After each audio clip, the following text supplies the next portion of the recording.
Okay guys, let's see how we can implement cross-site request forgery protection in an Express application. It used to be quite easy with a CSRF package, but now it has been deprecated and we have a replacement for it. The CSRF library, it has been constantly updated and it's quite useful.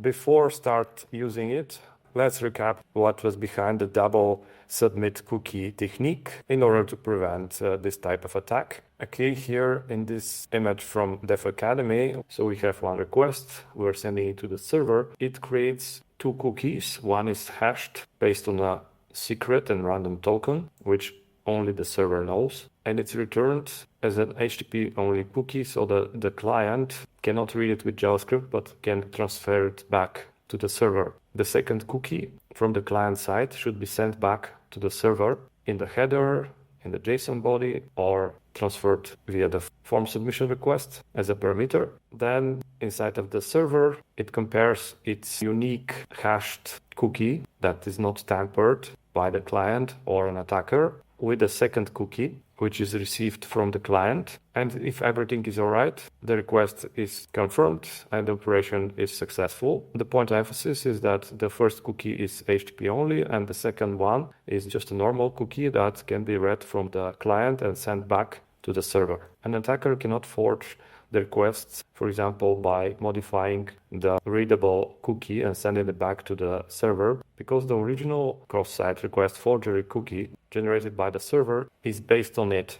And if it's modified, later the comparison will not work because the hashed value of the modified cookie will not be the same as the HTTP sent cookie. So let's see this in action. Okay, so we have one project where we have the following dependencies like cookie parser, this new library, and Express. Inside of our main file, we are using certain functions from CSRF, and based on this function double CSRF, we are extracting the protection, the token, and the invalid CSRF token. Error functions, we are setting up the initial cookie with its secret and cookie name. Of course, you need to generate something random here. Later, we are setting up our error handler, so what to return to the user if the check is not valid of the cookies. And then let's see our get requests. So basically, we would like whenever we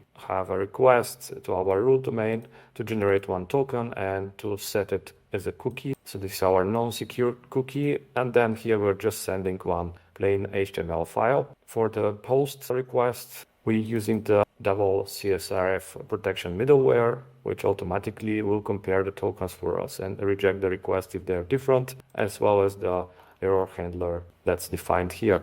I'm also logging them to see them on the screen, and then just some logging that the form has been submitted successfully. Let's see now the index.html file. Actually, we're reading our non-HTTP only cookie token from our cookies, and we're performing immediately one submit request towards the post endpoint, where in the headers we're including our token. Of course, we can add it to our body depending on the way you would like to include the token, and that's basically the functionality. Now, if we start the server and run the requests on port 3000, we'll see that in the cookies, we have two cookies created, and those are our HTTP only cookie, which is hashed version of the second cookie, which both are sent by the client. The difference is that one is HTTP only and the other is not, so this one we can read. Now in the console, we can see that we have successful